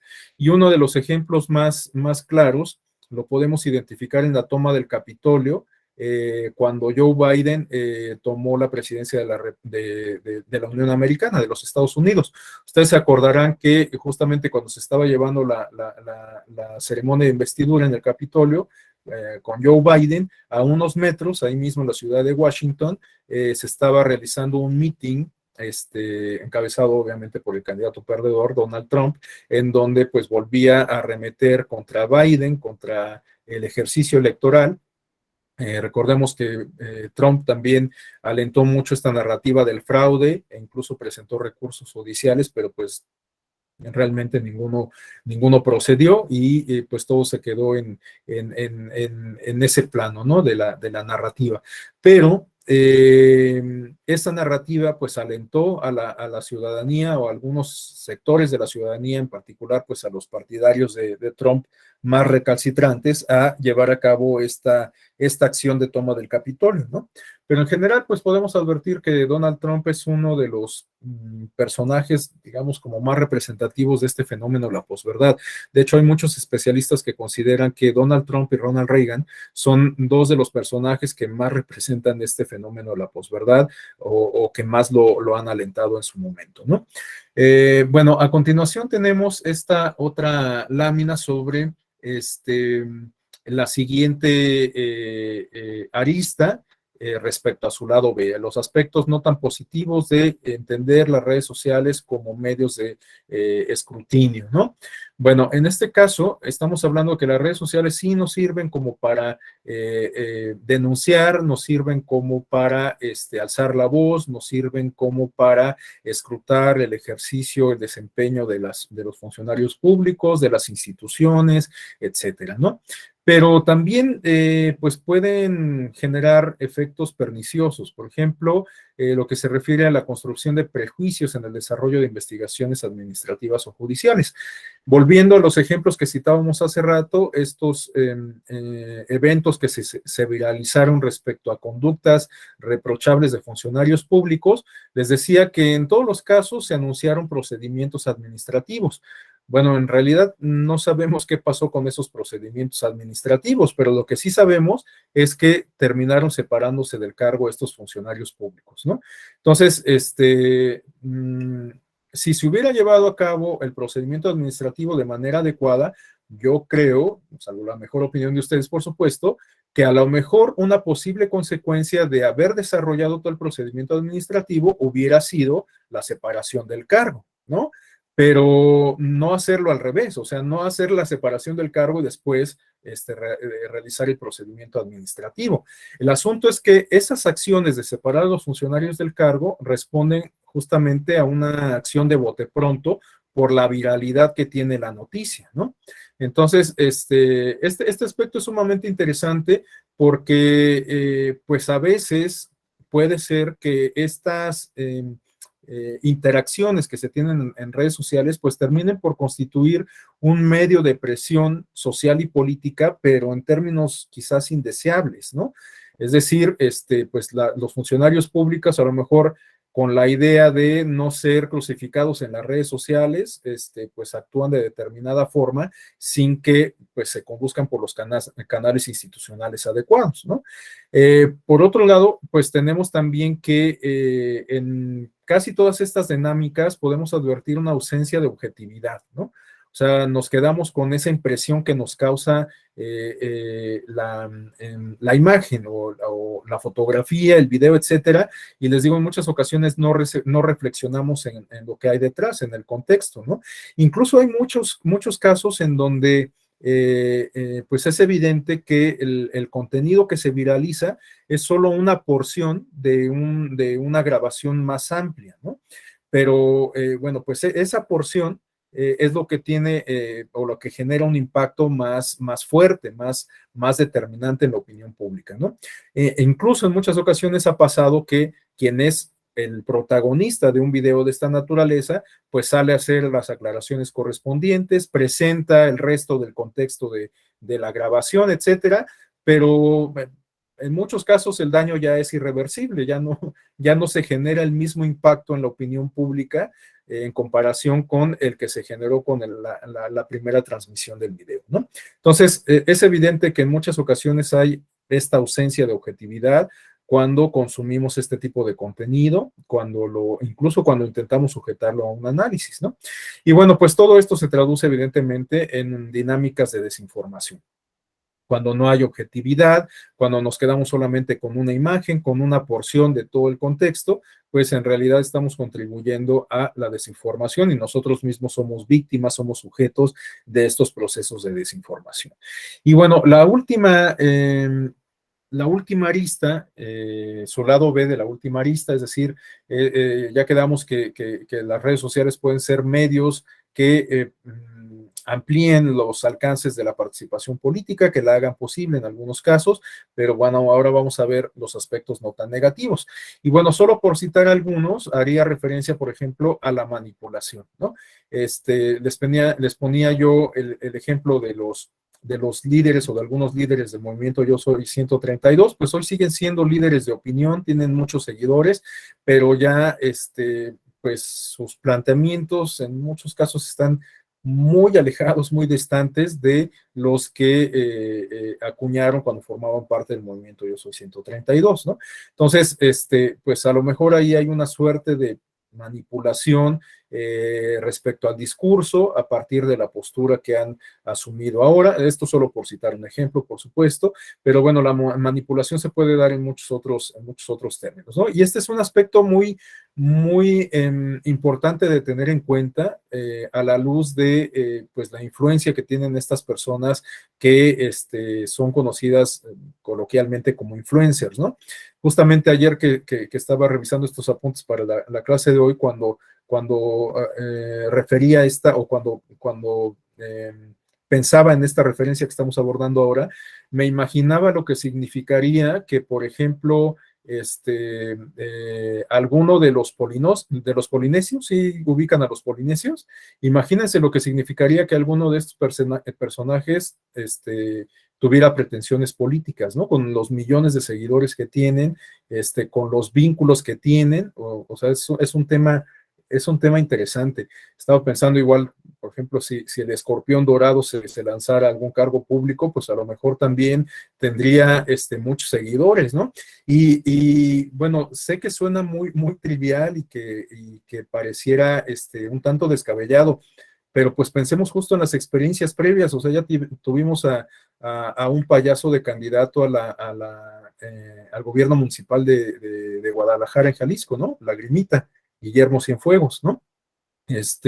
Tuvimos también el caso del hijo de Tinieblas, que se postuló para un cargo público en una delegación aquí en la Ciudad de México. Entonces, pues no resulta tan descabellado, ¿no? No sé si ustedes hayan visto, bueno, conozcan esta serie de Black Mirror de Netflix. Hay un capítulo que se llama El Efecto Waldo. Si no lo conocen, se los recomiendo, porque es un capítulo muy interesante en donde se habla de cómo un personaje de animación se convierte en un candidato sumamente competitivo, ¿no? Porque asume una postura de crítica contra los políticos tradicionales, contra sus propuestas, porque asume una postura incluso burlona, etcétera. Entonces es un capítulo sumamente interesante. Que les digo, pues es parte de la ciencia ficción, pero que a lo mejor ya no está tan lejos de la realidad. Y bueno, otro aspecto que resulta un tanto cuestionable del uso de las redes sociales como canalizador de las demandas ciudadanas, de la participación política, se refiere a la imposibilidad de agregar todos los intereses que se manifiestan en la sociedad, ¿no? Es sumamente difícil que pues estas movilizaciones que en buena medida se logran a partir de la articulación que se hace por medio de las redes sociales, pues logre sumar a la mayoría de los intereses de la población. Entonces, bueno, pues esta es una realidad que también hay que reconocer. Otro riesgo que quizás valga la pena advertir se refiere a el encumbramiento de líderes, de gigantes con pies de barro, ¿no? Justamente, pues a través de las redes sociales podemos encumbrar figuras importantes en el medio del espectáculo, por supuesto, como los casos que acabo de referir, pero también en el medio político, ¿no? Y bueno, pues a lo mejor estas personas que logran sumar adeptos a través de su interacción con ellos en redes sociales, pues a lo mejor no tienen los mejores perfiles, a lo mejor no tienen la mejor preparación, a lo mejor carecen de la experiencia adecuada, etcétera. Pero justo como son populares, como son de alguna manera líderes de opinión en los medios digitales, pues bueno, se ven apoyados por sus seguidores. Y por último, hago referencia a la incapacidad de persistir en el tiempo de estos movimientos sociales que se generan con el apoyo de las redes sociales. Uno de los principales talones de Aquiles de los movimientos sociales consiste justamente en esta perdurabilidad, ¿no? Los movimientos sociales tienen como distintivo este factor disruptivo, aparecen de repente, generan algún tipo de coyuntura en algunos casos, pero difícilmente logran mantenerse. En muchas ocasiones se diluyen o en otros casos terminan por convertirse en un elemento de la institucionalidad. No sé, podemos citar igual muchos ejemplos, pero pensemos en el rumbo que ha tomado, por ejemplo, el Ejército Zapatista de Liberación Nacional, ¿no? Estamos hablando de un movimiento revolucionario armado que surgió de manera disruptiva, pero que ahora pues se ha convertido en un movimiento social que incluso lo ha obligado a cambiar su denominación. Ahora ya no es un Ejército Zapatista de Liberación Nacional, sino un movimiento zapatista de liberación nacional, ¿no? Y bueno, un reflejo fiel de lo que estoy comentando de cómo se ha institucionalizado, lo podemos encontrar en el intento de postulación de una candidatura independiente en 2018 con Marichuy, ¿se acuerdan ustedes, no? Y bueno, entonces los movimientos sociales prácticamente por definición están destinados o a desaparecer o a institucionalizarse. Y bueno, pues los movimientos sociales que pasan por la aduana de las redes sociales, pues invariablemente siguen el mismo destino, o desaparecen o se institucionalizan, ¿no? Volviendo otra vez al ejemplo del Yo Soy 132, pues algunos de estos líderes que en el origen se asumieron como contestatarios, como beligerantes, pues ahora incluso tienen pretensiones políticas, algunos han sido candidatos o están ejerciendo algún cargo público, ¿no? Entonces, pues es ejemplo de lo que estoy comentando, se institucionalizaron estos movimientos sociales. Y bueno, el último aspecto que deseo compartir se refiere al lado B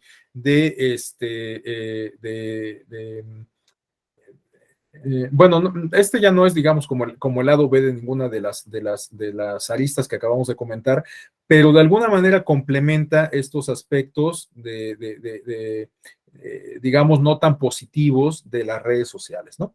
Y en este sentido, a lo que hago referencia es a cómo las redes sociales eventualmente nos pueden colocar en una situación de vulnerabilidad, porque pues con toda la información que generamos y que transmitimos a través de las redes sociales, pues prácticamente estamos dándonos a conocer con el mundo, ¿no? Y esto, pues a lo mejor, si lo reflexionamos así de manera superficial, pues no nos representa gran cosa, ¿no? A lo mejor, pues es justamente lo que queremos, o sea, que los millones de amigos que tenemos en Facebook, pues sepan quiénes somos, por eso publicamos nuestras fotografías, publicamos nuestros intereses, publicamos imágenes de nuestros viajes, etcétera. O sea, a lo mejor eso es lo que queremos, pero estas acciones que hacemos en el ámbito de la digitalidad, pues puede ser que tenga consecuencias que nosotros no hemos logrado advertir todavía, ¿no? Y bueno, pues podemos citar ahí casos como el robo de identidad, por ejemplo, la manipulación política, por ejemplo, y justamente para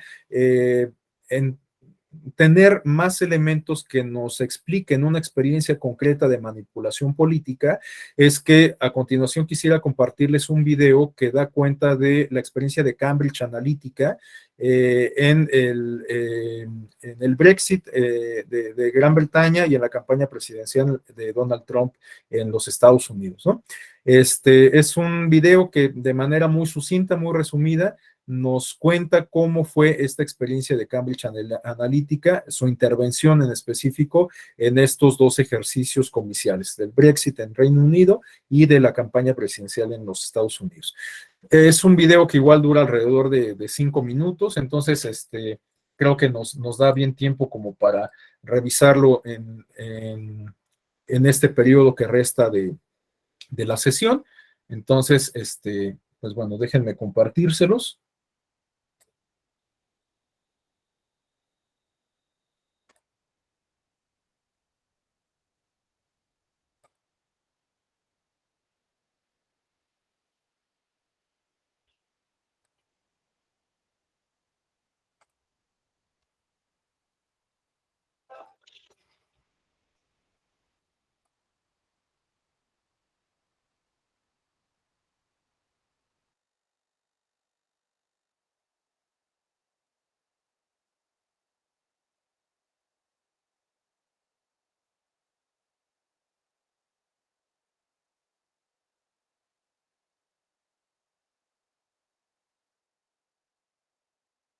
Perdón, es que estaba dejando que pasaran los comerciales, pero bueno, ya está, se los comparto. Los psicólogos definen la personalidad como una combinación de tus pensamientos, sentimientos y comportamientos. Y con cada clic, Facebook te conoce cada vez mejor. Sin embargo, es ilegal que los anunciantes en Facebook se dirijan a ti en función de tus rasgos de personalidad. Lo que aún no es ilegal es que lo hagan en función de tus intereses, por ejemplo, a qué películas les das me gusta o a qué celebridad sigues. Pero, ¿y si hubiera otra manera? La compañía Cambridge Analytica utilizó un algoritmo capaz de crear perfiles psicológicos de los usuarios a partir solo de sus interacciones de Facebook. ¿Cómo funciona? La prueba de personalidad de los 5 grandes ha sido utilizada por psicólogos durante años. Te puntúa en 5 rasgos principales. Apertura al cambio, ¿estás dispuesto a vivir nuevas experiencias? Escrupulosidad, ¿qué tan perfeccionista eres? Extraversión, ¿te encantan las fiestas? Amabilidad, ¿eres solidario? Inestabilidad emocional, ¿te preocupas o te enojas fácilmente? Mezclados, estos rasgos amplios clasifican a las personas en tipos de personalidad. Por ejemplo, esta es una personalidad aventurera. Es abierta, un poco neurótica y ama la variedad. O un protector, agradable, extrovertido, piensa en los demás. O una ejecutiva, concienzuda y abierta, es una líder natural. ¿Y el algoritmo? Varios estudios dicen que es impresionantemente preciso. Con solo 10 me gusta, puede deducir qué tipo de persona eres mejor que tus compañeros de trabajo. Con 150 me gusta, es más preciso que tus padres. Y con 300 me gusta, es mejor para predecir tu personalidad que tu pareja. Pero todos los días compartimos mucho más que me gusta. Nuestra huella digital es una enorme red de publicaciones, enlaces compartidos, mensajes, fotos, que proporcionan a Facebook más información sobre quiénes somos. Cambridge Analytica fue contratada por la campaña del presidente Trump para las elecciones estadounidenses de 2016. El ex jefe de la compañía, Alexander Nix, afirmó antes de las elecciones que predijo el puntaje de personalidad del modelo de los 5 grandes de cada adulto en Estados Unidos. ¿Pero qué hicieron con toda esa información? En Facebook se publicaron cientos de anuncios cada día dirigidos a tipos de personalidad específicos, adaptados a los miedos, necesidades y emociones más íntimos de las personas. Por ejemplo, una de las promesas clave de Donald Trump era defender la segunda enmienda, el derecho individual a portar un arma. Entonces, el puntaje de los 5 grandes de un usuario dictaba qué anuncio aparecía en su muro. Por ejemplo, la aventurera, la persona de mente abierta, a menudo impulsiva, a veces nerviosa, podría haber visto algo como esto. Un anuncio con el mensaje de que la libertad debe estar protegida de amenazas externas. O para el protector, el guardián, un anuncio como este, que sugiere que las armas son esenciales para cuidar a los demás. Y finalmente, la ejecutiva, la planificadora de pensamiento racional, recibe un mensaje sobre cómo proteger a su familia y su futuro. ¿Pero puede el Big Data ganar una elección? Cambridge Analytica afirma que sí. Dice que fueron sus datos e investigaciones los que le dieron al presidente Trump el margen ganador. Pero eso es casi imposible de probar. Nadie puede rastrear en retrospectiva quién votó de qué manera debido a qué anuncio. Hay demasiadas variables. Los partidos políticos de todo el mundo considerarán las lecciones de Cambridge Analytica. Las posibilidades del Big Data están allá afuera, pero ¿cambiarán los anuncios que veas tú en las próximas elecciones? ¿Y esos anuncios lograrán cambiar tu opinión?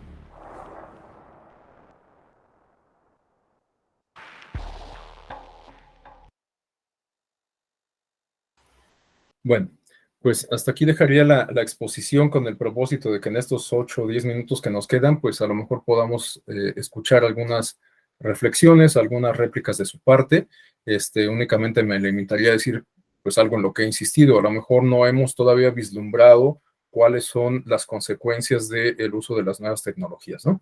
En ese sentido, les recomiendo, aparte de este capítulo de El efecto Waldo, de la serie de Black Mirror, para quien no haya visto la película de No mires arriba, protagonizada por Leonardo DiCaprio, pues también refleja mucho de lo que estamos comentando, ¿no?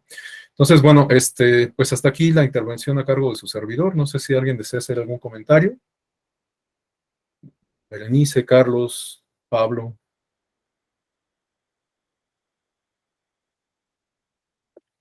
Adelante, Pablo.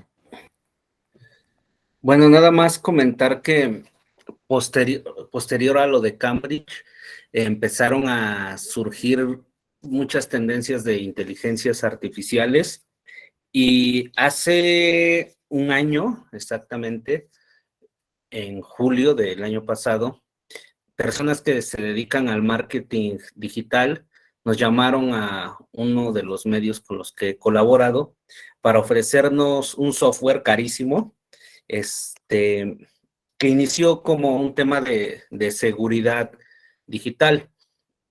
Pero ellos ahora, como se dedican al marketing político, lo que están haciendo es que lo están vendiendo, y ahí es donde entra como otra vez en tensión este juego de qué tanto estamos democratizando la información, las redes sociales, o qué tanto se está manipulando, porque este software lo que va a permitir, esta inteligencia artificial más bien, porque ya no es un software, es crear avatars, y va a crear un personaje con una fotografía, con interacciones reales, con posteos reales, va a dialogar incluso a través de Messenger, a través de comentarios, se puede usar en Facebook, en Twitter e Instagram. Ellos según dicen que ya algunas empresas ya lo utilizan, y pues siempre creo que este tipo de plataformas o de inteligencia se podrían usar para manipular, siempre y cuando se tengan los recursos, porque es una cosa que cuesta, para crear cosa de 500 avatars, más o menos 2,5 millones de pesos. Pero además dicen que la competencia está creciendo de manera exponencial. Entonces, aquí creo que cabría reflexionar qué tanto los medios digitales, qué tanto la inteligencia artificial, las redes sociales están fortaleciendo la democracia, o qué tanto la están mermando. Pareciera que el umbral es muy poco, ¿no? Que estamos justo en medio, y que estamos a un pie de irnos hacia fortalecer la democracia, o al revés, ¿no? Hacia volverla a debilitar o a nublarla. Es todo, gracias. Gracias, Pablo. Pues sí, es interesante, ¿no? Antes se decía que quienes dominaban el mundo eran las grandes empresas productoras de energéticos como Shell, ESSO, etcétera, ¿no? Ahora hay quienes hablan de que quienes dominan el mundo, quienes son los nuevos Illuminati, son estas empresas que incluso hay quienes se refieren a ellos con una expresión que resulta muy curiosa, porque es G-Mafia, ¿no? Se refiere a las iniciales de las grandes empresas desarrolladoras de las computadoras, Google, Microsoft, Apple, etcétera, ¿no? Pero bueno, pues hasta aquí el comentario. Adelante, Alejandro, por favor. Alejandro Torres. Hola, ¿qué tal? Muy buenos días. Sí, en relación a eso, solo recordar que pues el uso de redes sociales relativamente es gratuito, por así decirlo, pero se nos olvida que lo que estamos dando de intercambio pues es el acceso a todos nuestros datos personales.